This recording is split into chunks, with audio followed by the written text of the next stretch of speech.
Tem feito algumas promessas sabendo que não vai cumprir? Tem tirado de alguma pessoa dinheiro ou qualquer outra coisa, ao mesmo tempo que você sabe que não vai poder pagar? Isso é pecado, meu amigo. Meu querido, alguém já fez uma promessa a você e não cumpriu a promessa? Eu me lembro quando eu era ainda menino, papai fez uma promessa de sair comigo numa final de semana e passearmos um pouco. Infelizmente, pelo trabalho dele, ele não pôde fazê-lo. Aquilo me criou um trauma tremendo na minha mente, pensando, ele não gosta de mim, ele tem um problema comigo, é uma série de dificuldades, mas na realidade ele não pôde cumprir a promessa. Eclesiastes capítulo 5, versículo 5 diz assim: é melhor não fazer a promessa do que fazê-lo e não cumprir. É interessante que a Bíblia fala conosco da história de Ananias e de Safira.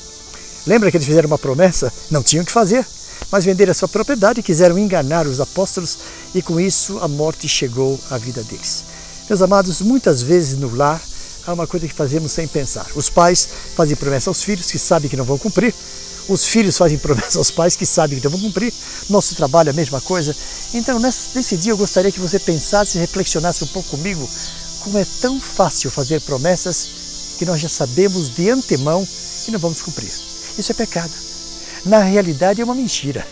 Você está fazendo algo que você sabe de antemão que vai ser impossível cumprir com a promessa.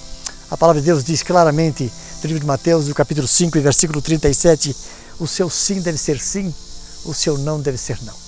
Então, meu querido, eu quero deixar essa pergunta no seu coração. Tem feito algumas promessas sabendo que não vai cumprir?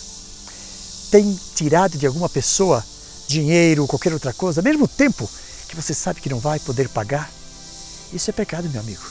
Você está mentindo a pessoa, você está defraudando a pessoa por não cumprir a sua promessa. Então, creia que na palavra de Deus, nós como servos de Deus, temos que fazer o impossível para cumprir as nossas promessas.